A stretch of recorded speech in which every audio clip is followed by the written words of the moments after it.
किसान महापंचायत के राजनीतिक मायने निकलने शुरू हो चुके हैं, जहां राजनीतिक जानकारों का कहना है कि किसानों के मुद्दे पर जाट और मुस्लिम इकट्ठा होने लगे हैं। अगर ऐसा होता है तो भारतीय जनता पार्टी को मुसीबतों का सामना करना पड़ सकता है। नमस्कार, आप देख रहे हैं न्यूज वर्ल्ड इंडिया। आपके साथ मैं हूं पारुल त्यागी। बहुत बहुत स्वागत है आपका 4 का चक्रव्यूह में। लाखों की तादाद में किसानों की मौजूदगी कौन गिनेगा उन्हें, लेकिन कहावत मशहूर है कि अगर मुजफ्फरनगर के जीआईसी मैदान को भर दिया जाए तो फिर सत्ता पलट जाती है। और शायद यही वजह है कि किसान महापंचायत जरूरी है। लेकिन इस महापंचायत में राजनीतिक मुनादी खुले तौर पर किसानों ने कर दी है। ये मुनादी लखनऊ की गद्दी के लिए खतरा है या ये मुनादी 2024 में दिल्ली की गद्दी के लिए खतरा है। यानी सियासी तौर पर सीधे कहा गया है कि 3 कानून और एमएसपी को लेकर अगर अब भी लाइन पर नहीं आए तो फिर मिटा दिए जाओगे। ऐसे में सवाल उठना लाजमी है कि क्या वाकई इतनी बड़ी ताकत में किसानों की है, या फिर मुजफ्फरनगर के इस महापंचायत को देखकर इस बात की आस और उम्मीद कोई लगा सकता है कि इस देश की राजनीतिक सत्ता को पलटने की ताकत इन किसानों में आ गई है, या फिर सिर्फ ये मुनादी भर है, एक ऐलान भर है, या फिर एक ऐसा एहसास है जिसको पहली बार किसान, चाहे वो गरीब हो, चाहे वो मजदूर हो, चाहे वो सीमांत किसान हो, चाहे वो बड़ा किसान हो, हर कोई इस देश में समझ रहा है और इसका दायरा धीरे धीरे विस्तृत हो रहा है। तभी तो जो मंच सजा, उस मंच से इस बात का भी ऐलान हुआ कि देश कैसे बेचे जा रहा है और ऐसे में कौन कौन सी कंपनियों को कौन कौन खरीद रहा है। और दुनिया के भीतर में जब पूंजी पर संकट आया और बाजार पर संकट आया और हर कोई घाटे में चला गया और भारत के भीतर भी कमोबेश हर सेक्टर भी घाटे में था, तो ऐसे में सिर्फ एक ही तो सेक्टर था जो बचा रहा, जिसने मुनाफा दिया, और वो है खेती, जिस पर कॉर्पोरेट की नजर अब बनी हुई है। यानी बहुत ही महीन तरीके से पहली बार पंचायतों के भीतर शायद उस पूंजीवाद का पाठ हर किसी को सुनाई देने लगा है, जो धीरे धीरे समाजवाद की आहट को लेकर आता है। पहली बार किसान मजदूर को लेकर जो बुल है वो वामपंथी तरीके से नहीं, वो पहली बार उस किसान के मुख और उसके पेट की जरूरत और शायद भविष्य की परिस्थितियों को लेकर है, जिससे उसे समझ में आ गया है कि अब अगर वो झुक गया तो खत्म हो गया, तो आने वाली पीढ़ियां मजदूर के तौर पर भी बच नहीं पाएंगी। शायद एक के बाद एक जितनी भी इस मंच पर बोलने के लिए खड़े हुए, उनमें से हर किसी की जुबान पर या तो राजनीतिक शब्द थे या फिर अपने होने और अपने अस्तित्व की लड़ाई के तौर पर संकेत थे, जिसमें वो चेतावनी दे रहे थे। और चेतावनी का चेहरा और स्वरूप क्या था, हमें लगता है पहले इसे ही आपको सुन लेना चाहिए। जितना ये आंदोलन जोर पकड़ रहा है, उतनी मोदी की, उसकी भाजपा की जड़ें उखड़ रही है।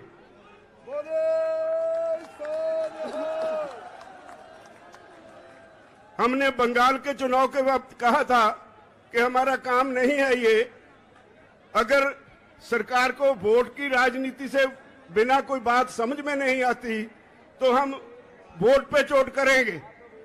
हम बंगाल गए, वोट पे चोट की, तो आज कहां है वो जो पूरा जोर लगाया हुआ था अमित शाह और मोदी जी ने?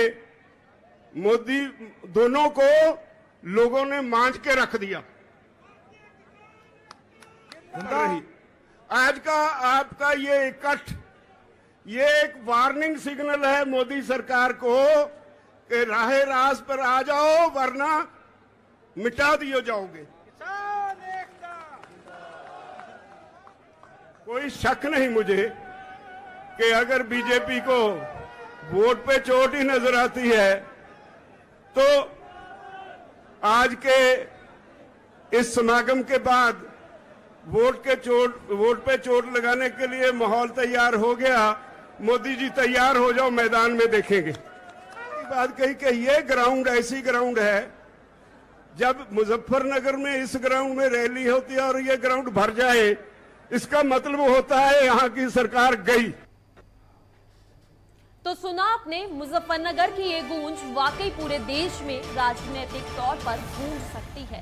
ये एक सवाल है। हालांकि इसका पहला प्रयोग 27 दिसंबर को भारत बंद के दौरान नजर आ सकता है, लेकिन महापंचायत के बाद जो रणनीति किसानों ने बनाई है उसने उत्तर प्रदेश और उत्तराखंड की सियासत को शायद दफन करने की स्थिति में वो खुद को खड़ा करना चाहती है और उसके जहन में बंगाल के चुनाव परिणाम जरूरी है।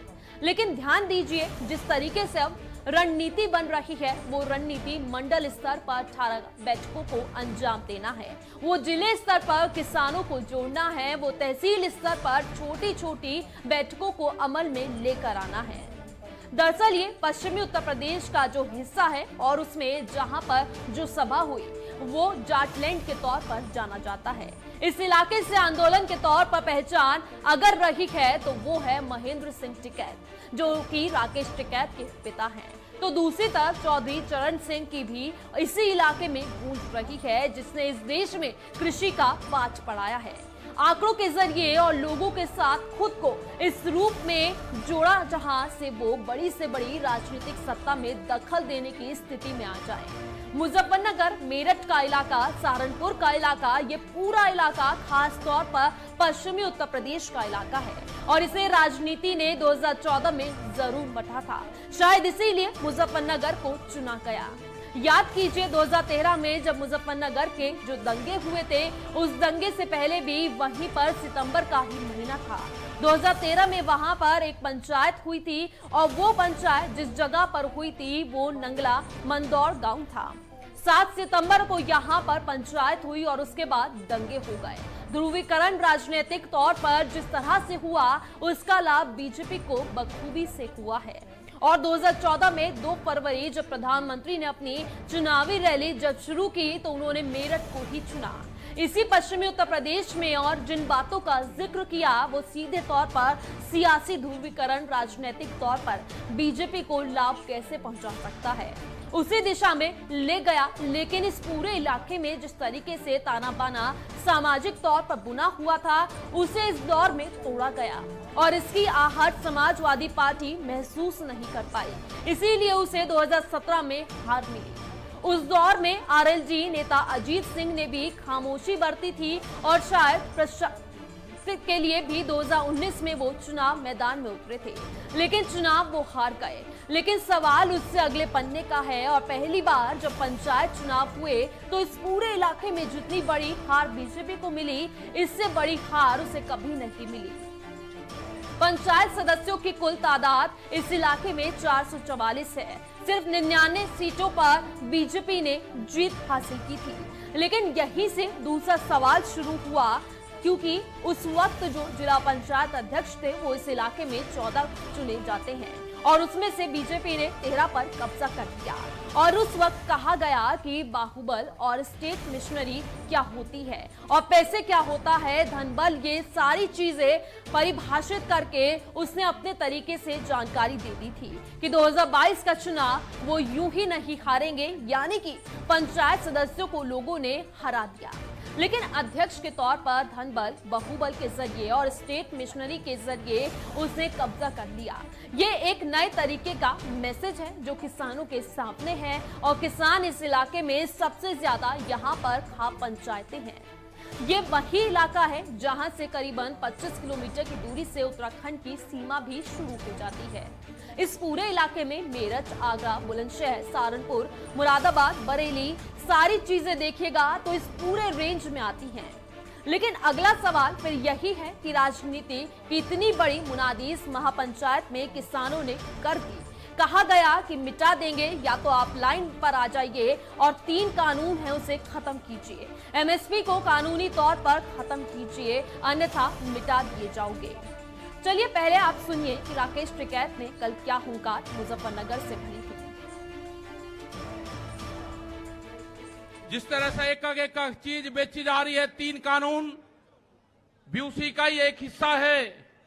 पहला है कि यहां पे रेल और हवाई जहाज और हवाई अड्डे बेचे जाएंगे। किसने परमिशन दी? किसकी ताकत है कि देश की प्रॉपर्टियों को बेचोगे? आपने घोषणा पत्र में नहीं लिखा, देश की जनता को धोखा दिया। धोखा नंबर 1।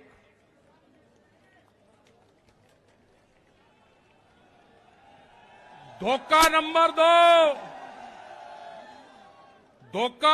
दो, बिजली बेचेंगे, प्राइवेट करेंगे बिजली को। ये धोखा नंबर 2 कहीं घोषणा पत्र में नहीं लिखा। जब वोट मांगी नहीं कहा कि बिजली भी बेचेंगे। ये लड़ाई शुरू हुई 3 काले कानून से। ये लड़ाई शुरू हुई एमएसपी पे गारंटी कानून से। हमने एक ही जिले का एक डाटा भारत सरकार को दिया, यहां उत्तर प्रदेश के अधिकारियों को दिया, यहां के मुख्यमंत्री को दिया। रामपुर जिले में जो मंसूरी धान की खरीद होती है वो बिहार में पैदा होता है, उसको बेच रहा है यहां पे। वो पंजाब जाता है, हरियाणा जाता है। बड़े व्यापारी का धान फसलें एमएसपी पे बिकती है, किसान की 10 से और 15% बिकती है। ये आपको समझना होगा। पूर्ण रूप से फसलों के दाम नहीं तो वोट नहीं, ये नारा लगाना पड़ेगा। फसलों के दाम नहीं तो वोट नहीं। जब तक इस सरकारों को वोट की चोट नहीं दोगे, ये दोनों बाहरी लोग हैं, इनको यहां से जाना होगा। इस तरह की अगर सरकारें देश में होंगी तो ये दंगे करवाने का काम करेगी। पहले भी नारे लगते थे जब टिकैत साहब थे, अल्लाहू अकबर, अल्लाहू अकबर, ये नारे लगते थे। हर हर महादेव और अल्लाहू अकबर के नारे इसी धरती से लगते थे। ये नारे हमेशा लगते रहेंगे, ये नारे हमेशा लगते रहेंगे। दंगा यहां पे नहीं होगा। ये तोड़ने का काम करेंगे, हम जोड़ने का काम करेंगे। किसी गलत फहमी में मत रहना। ये देश हमारा है, ये प्रदेश हमारा है, ये जिले हमारे हैं।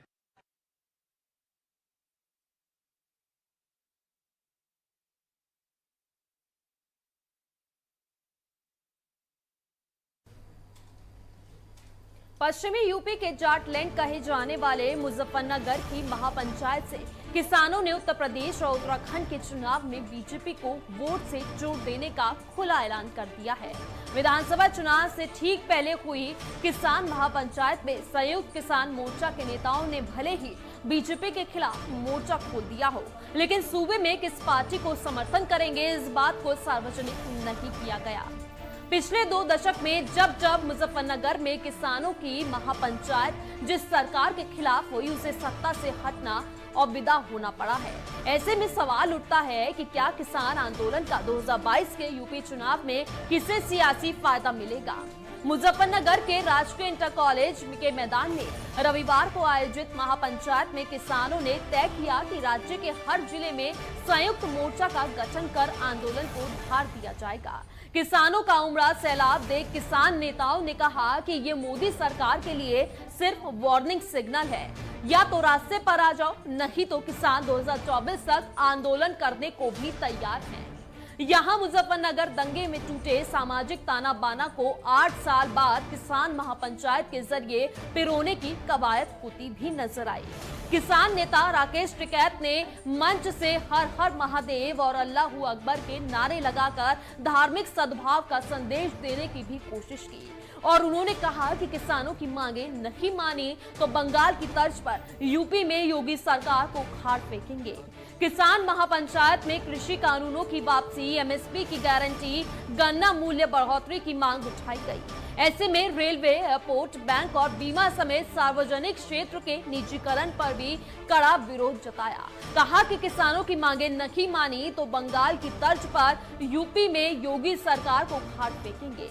ऐसे में किसानों के तेवर देखकर साफ है कि कृषि कानूनों के लिए शुरू हुआ ये आंदोलन अब सियासी रंग में बदलता जा रहा है। किसानों का ये लड़ाई का लिटमस टेस्ट 2022 में यूपी के विधानसभा चुनाव में ही होगा। यही वजह है कि अब सूबे के प्रत्येक जिले में संयुक्त मोर्चा का गठन करने के लिए आने वाली 10 और 11 सितंबर को लखनऊ में बैठक की जाएगी, जिसमें कई किसान संगठन के तमाम पदाधिकारी शामिल होंगे। ऐसे में भाकियू के वरिष्ठ नेता धर्मेंद्र मलिक बताते हैं कि हम महापंचायत तक ही सीमित नहीं रहेंगे। महापंचायत के बाद अब मंडल स्तरों पर भी 18 बड़ी बैठकें होंगी और इसके बाद जिला और फिर तहसील स्तरों पर बैठकों का आयोजन किया जाएगा। ऐसे में धर्मेंद्र मलिक ने कहा कि यूपी में चुनाव आने तक हम इसी तरह बैठकों का आयोजन करते रहेंगे और केंद्र प्रदेश सरकार की खराब नीतियों को जनता को बताएंगे। वहीं कृषि कानूनों के खिलाफ किसानों को एकजुट करेंगे। हालांकि वो बीजेपी को 2022 में सबक सिखाने की बात तो कह रहे हैं, लेकिन किसे समर्थन करेंगे ये बात अभी तक नहीं साफ की गई। देखिए, पश्चिमी यूपी में हमेशा से ही जाट मुस्लिम समीकरण रहा है, जिसका फायदा बसपा, सपा और राष्ट्रीय लोक दल को मिलता रहा है। लेकिन 2013 के मुजफ्फरनगर दंगे ने ये समीकरण बिगाड़ दिए और इन तीनों ही पार्टियों को इसका खामियाजा भुगतना पड़ा था। आरएलजी का तो खाता भी नहीं खुल पा रहा है और ऐसे में जबकि नए समीकरणों का बीजेपी को पूरा फायदा पिछले 3 चुनावों से मिल रहा है। ऐसे में किसान महापंचायत के सहारे एक बार फिर विपक्ष को जाट मुस्लिम समीकरण के दोबारा से मजबूत होने और उन्हें सियासी फायदा उठाने की उम्मीद नजर आ रही है। हालांकि संयुक्त किसान मोर्चा ने मिशन यूपी की पहली महापंचायत से बीजेपी के खिलाफ मोर्चा खोल दिया है।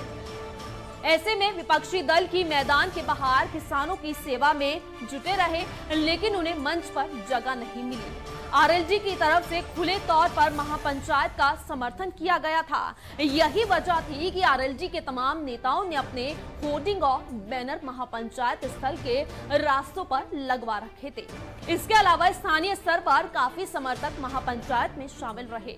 ऐसे में किसान आंदोलन से राष्ट्रीय लोक दल को पश्चिमी यूपी में संजीवनी की आस है। यही वजह थी कि आरएलजी के अध्यक्ष जयंत चौधरी ने तो ट्वीट कर कहा था कि वो किसानों पर फूलों की बारिश करना चाहते थे, लेकिन जिला प्रशासन ने इसकी इजाजत उन्हें नहीं दी। जयंत चौधरी ने कहा था कि बहुत माला पहनी है, मुझे जनता ने बहुत प्यार सम्मान दिया है।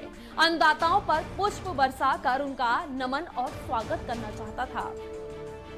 दरअसल मुजफ्फरनगर में जब जब किसानों ने महापंचायत के जरिए हुंकार भरी है तो सत्ता परिवर्तन होकर रहा है। ऐसे में 2003 में जीआईसी के मैदान पर किसान महापंचायत बसपा की मायावती सरकार के खिलाफ हुई थी।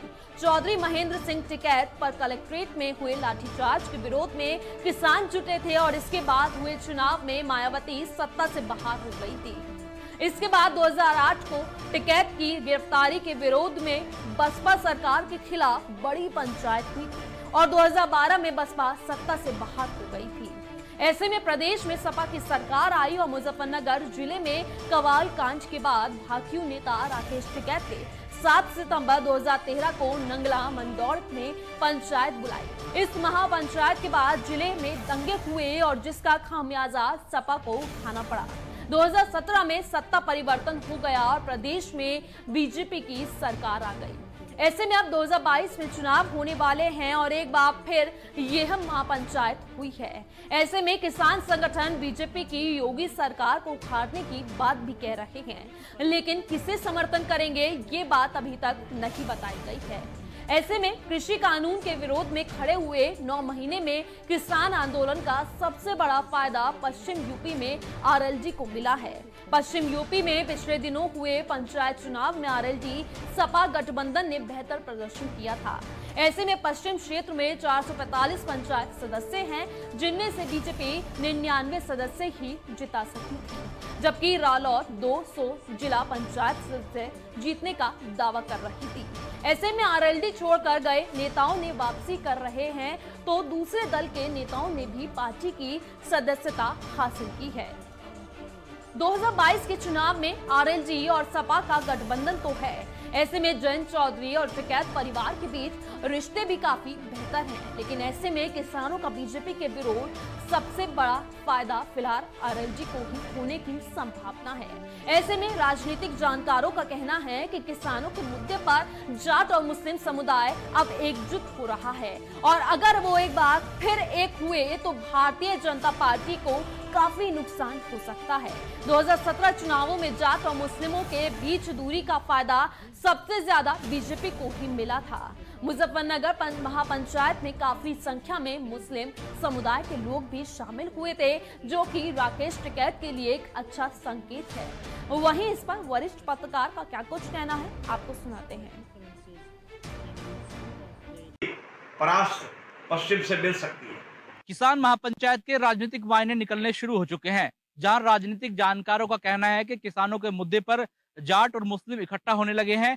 अगर ऐसा होता है तो भारतीय जनता पार्टी को मुसीबतों का सामना करना पड़ सकता है। आपको बता दें कि 2013 में जब उत्तर प्रदेश के अंदर समाजवादी पार्टी की हुकूमत थी, तब 2013 के दौरान इसी मुजफ्फरनगर के अंदर सांप्रदायिक दंगे हुए थे, जिसमें जाट और मुस्लिम समाज के बीच में एक खाई पैदा हो गई थी। उस खाई को पाटने में काफी समय लग गया। हालांकि अब जब किसानों का मुद्दा देश भर में गरमा रहा है, तो ऐसे में पहले तो साइलेंट मोड पर भी जो मुस्लिम समाज के लोग थे वो किसानों के साथ रहते थे, क्योंकि मुस्लिम समाज के लोग भी बड़े तादाद में किसानी करते हैं।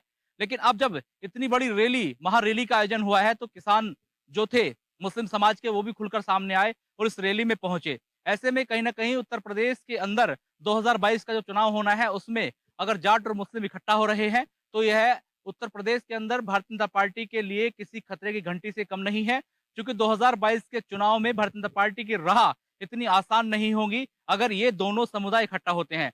आपको ये भी बता दें कि 2017 में जो विधानसभा चुनाव हुआ था, 2013 के दंगों को आधार बनाते हुए भारतीय जनता पार्टी ने इसका फायदा उठाया था। उन दंगों का फायदा उठाकर उत्तर प्रदेश की राह को आसान किया और उत्तर प्रदेश की सत्ता पर काबिज हो गए। क्योंकि अब 2022 में विधानसभा चुनाव होना है और ये दोनों ही समुदाय इकट्ठा हो रहे हैं, तो ऐसे में ये मान रहे हैं और ये माना जा रहा है कि ये चुनाव कहीं ना कहीं भाजपा के अगेंस्ट हो सकता है। क्योंकि कल पूरे रैली के अंदर देखा गया कि सत्ता परिवर्तन अब जो किसान है वो चाहते हैं और बड़ी तादाद में उत्तर प्रदेश के अंदर जाट और मुस्लिम का जो गठजोड़ है, वो कहीं ना कहीं भारतीय जनता पार्टी के लिए मुसीबतों का सबब बन सकता है। बहरहाल राजनीतिक मायने जो भी हो, लेकिन आने वाले चुनावों के बाद किस तरीके का परिणाम निकलेंगे, यह देखना लाजमी होगा। पश्चिम उत्तर प्रदेश से अपने सहयोगी अनमोल गर्ग के साथ मैं Manowar Chauhan, news world India.